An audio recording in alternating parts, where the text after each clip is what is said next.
శ్రీమాత్రే నమః.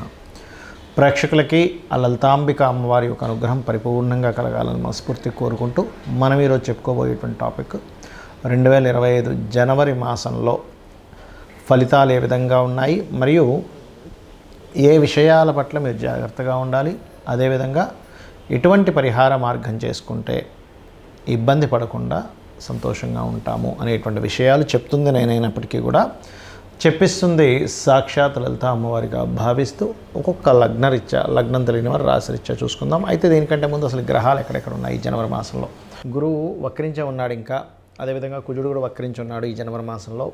అదేవిధంగా కేతువు కన్యారాశిలోని, బుధుడు వృశ్చికంలో ఉంటూ 4వ తేదీ ధనస్సులోకి, 25వ తేదీ మకరంలోకి ఎంటర్ అవుతున్నాడు. చంద్రుడైతే మొత్తం ఒక నెలలో ఒక రౌండ్, అంటే ఈ యొక్క మకరం నుంచి మళ్ళీ మకరం వరకు చేరుకుంటాడు. రవి 14వ తేదీ ధనస్సు నుంచి మకరంలోకి, శుక్రుడు శని కుంభరాశిలో ఉన్నాడు. ఈ శుక్రుడు మీనంలోకి రాహువుని చేరుకుంటాడు. రాహు మీనంలో ఉన్నాడు. 28వ తేదీ చేరుకుంటున్నాడు. అంటే ఆల్మోస్ట్ నెల రోజులు మొత్తం శుక్రుడు ఇక్కడే ఉంటాడు.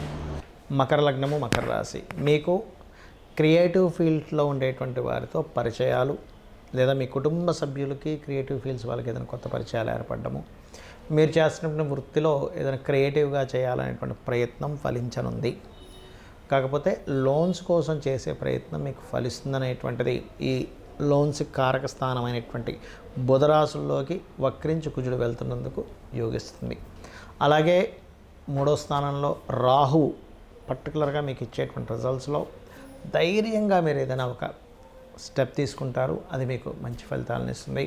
హోమ్ లోన్స్ కోసం చేసే ప్రయత్నం ఫలిస్తుంది, అందులో ఎటువంటి సందేహం లేదు. కాకపోతే ఇక్కడ కొన్ని అంటే వివాహం సంబంధించిన విషయంలో ఈ శని ఎవరైతే ఉన్నారో శుక్రుడితో కలిసి ఉన్నందుకు మీరు చేసే ప్రయత్నము, మీ కుటుంబ సభ్యులు ఆ వివాహ సంబంధించినటువంటి విషయాల్లో కొంత వ్యతిరేకతని చేయడం అనేటువంటివి చాలా స్పష్టంగా గోచరిస్తున్నాయి. మరియు మరొక విషయం ఏంటంటే, ఇక్కడ మీ యొక్క లగ్నానికి భాగ్యస్థానాధిపతి మరియు దశమ స్థానాధిపతిని కనుక గమనించుకున్నట్లయితే భాగ్యంలో ఉండేటువంటి కేతువు వల్ల మీరు ఎంత గణపతి ఆరాధన చేసుకుంటే అంత బాగుంటుంది, గుర్తుపెట్టుకోండి. అదేవిధంగా దశమాధిపతి కనుక శుక్రుడు మీకు 2వ స్థానంలో ఉన్నందుకు, దశమాధిపతి శుక్రుడు 2లో ఉండడం, ఇది కొంచెం ఏంటంటే ఈ శనితో ఉన్నందుకు, దాని మీద కుజుడు వక్రించిన కుజుడు ఉన్నందుకు, దృష్టి ఉన్నందుకు కొద్దిగా చూడండి. ఒక్కోసారి మనం కంపెనీ కోసం దాని గురించి ఎంత డెవలప్మెంట్స్ చేస్తున్నా సరే, ఇంకా ఎవరో అంటే మీ కాంపిటేటర్స్ కావచ్చు, ఇట్లాంటి వారు కొంత మీకు బాస్తో ఇంకో నెగిటివ్గా చెప్పి స్ట్రెస్, దానివల్ల కొంత శత్రుత్వాలు ఇట్లాంటివి పెరుగుతూ ఉంటాయి. అయితే ఇటువంటివి ఏవి మీకు జరగకుండా ఉండాలి అంటే, పంచమంలో గురువు ఉన్నాడు, గురుబలం మంచిదే, అందులో ఎటువంటి సందేహం లేదు. మీరు పర్టికులర్గా కాలభైరవ అష్టకం చదువుకోండి. కాలభైరవ అష్టకాన్ని మీరు ఎంత చేస్తారో అంత బాగుంటుంది మీకు. ఇక మీరు కాలభైరవ అష్టకంతో పాటు దత్తాత్రేయుడిది కూడా జయ గురుదత్త, శ్రీ గురుదత్త అనేటువంటి నామస్మరణ చేయండి, అన్ని విధాలా మీకు బాగుంటుంది. అదేవిధంగా మరొక విషయం ఏంటంటే, దగ్గరలో ఏదైనా క్షేత్రాలకు వెళ్ళినప్పుడు అక్కడ గరికతో, ముఖ్యంగా గరికను సమర్పించండి. గణపతి ఆలయాలకు వెళ్ళినప్పుడు ఇంకా మరింత బాగుంటుంది. జ్యోతిష్శాస్త్రంలో ఉన్నటువంటి కొన్ని అపోహలు ఏమిటి, మిత్స్ అంటారు వాటిని, అంటే అనవసరంగా మూఢనమ్మకాలు అనుకోండి.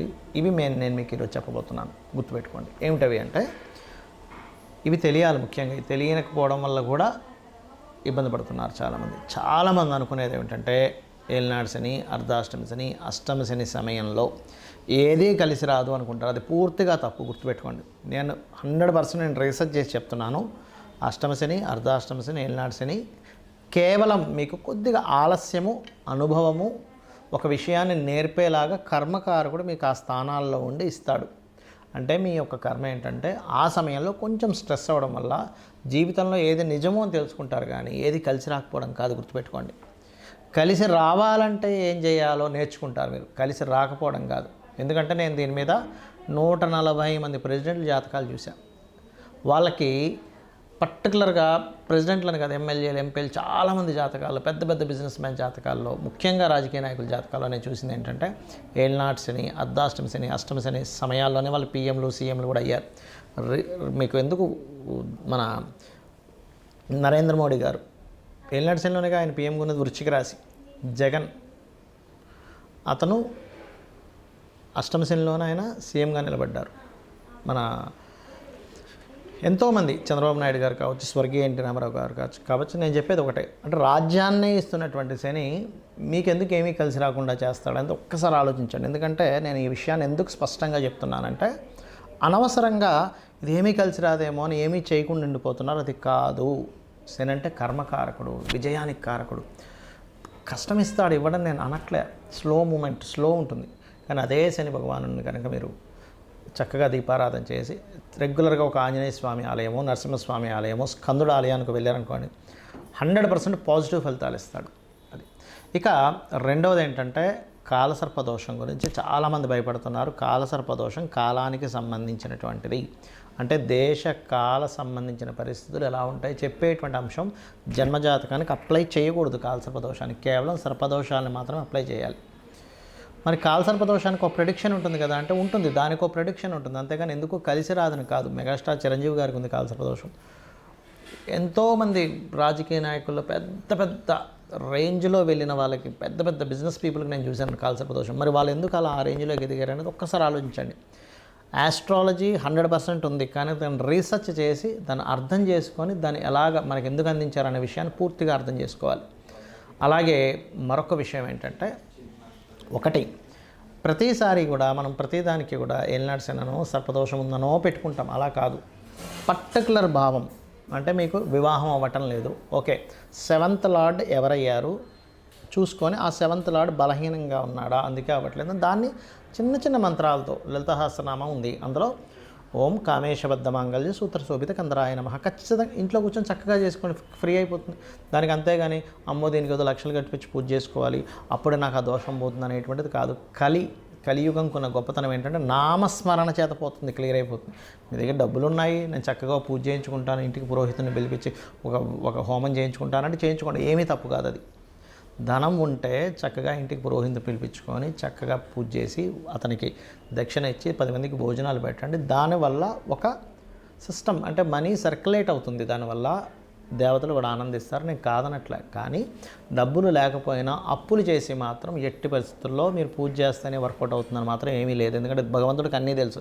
అయ్యా ఈ వ్యక్తి దగ్గర డబ్బులే, ఉన్న దాంట్లో సంతృప్తిగా నాకు చేసుకుంటున్నాడు అని భగవంతుడికి తెలుసు. భగవద్గీతలో చాలా స్పష్టంగా చెప్పాడు ఆయన. ఏంటంటే మీరు గనక అంటే పత్రమైనను, పుష్పమైనను, ఫలమైనను, ఉదకమైనను ఫలాపేక్షరహితంగా నాకు సమర్పిస్తే నేను దాన్ని ప్రీతితో స్వీకరిస్తున్నాను అన్నాడు. ఉదకం అంటే చిన్న నీటి చుక్కండి. కాబట్టి ఎక్కడా కూడా ఇది చేస్తేనే అవుతుంది, లేకపోతే నాకు ఇది అవ్వదు అనేటువంటిది లేదు. నామస్మరణ చేయండి. కేవలం నామస్మరణ కూడా మిమ్మల్ని ఉద్ధరిస్తుంది. డబ్బులు ఉన్నాయి చక్కగా చేసుకోండి, ఏం కాదనట్లే. గో సేవ చేస్తారా, గోదానమే ఇస్తారా, పెద్ద పెద్ద హోమాలే చేస్తారా, యజ్ఞాలే చేస్తారా, మీ ఇష్టం. బట్ లేనప్పుడు మాత్రం అప్పు చేస్తేనే అవుతుంది అనేటువంటి మూఢనమ్మకం నుంచి బయటికి రండి ఫస్ట్ మీరు. అలాగే మరొక విషయం ఏంటంటే జ్యోతిష్యము, వాస్తు. చాలామందికి ఏంటంటే వాస్తులో కూడా, వాస్తు అనగానే మొత్తం మీద పగలగొట్టేస్తేనే అది సెట్ అవుతుంది అనుకుంటారు. అలా ఏమీ లేదు. చక్కగా ఇంట్లో ఏ వస్తువు ఎక్కడ పెట్టుకోవాలి, మీకు సరైనటువంటి గృహం అవునా కాదా, అన్ని గృహాలు మంచివే, కానీ మనకి సెట్ అయ్యే గృహమే మనకు బాగుంటుంది. అది ఏ డైరెక్షన్ ఈజ్ మీకు మంచిది అనేటువంటివి కొన్ని సెట్ ఆఫ్ రూల్స్ ఉన్నాయి వాస్తులో. అది తెలుసుకొని వెళ్ళండి. అంతేగాని ఏదో వాస్తు బాగాలేదని ఇల్లు కూలగొట్టేసేయడం, మొత్తం గందరగోళం చేసేసుకుని లక్షల రూపాయలు దాన్ని ఖర్చు పెట్టేసి మళ్ళీ అది అప్పుల పాలవడం కాదు. వాస్తులో వెరీ క్లియర్లీ మనకి కొన్నిసార్లు మాత్రమే, అంటే ఈశాన్యంలో బాత్రూమ్ మాత్రమే ఖచ్చితంగా తీయమన్నాడు. మిగతా ప్లేసెస్లో ఉన్నప్పుడు చిన్న రెమెడీస్తో దాన్ని మనం సెట్ చేసుకోవచ్చు. కలర్స్ ద్వారా సెట్ చేసుకోవచ్చు. ఒక వస్తువు ఒక దగ్గర ఉండడం ద్వారా సెట్ చేసుకోవచ్చు. మనం ఇంట్లో ఒక పని ఒక దగ్గర చేయడం ద్వారా సెట్ చేసుకోవచ్చు. సో ఇది అర్థం చేసుకోండి.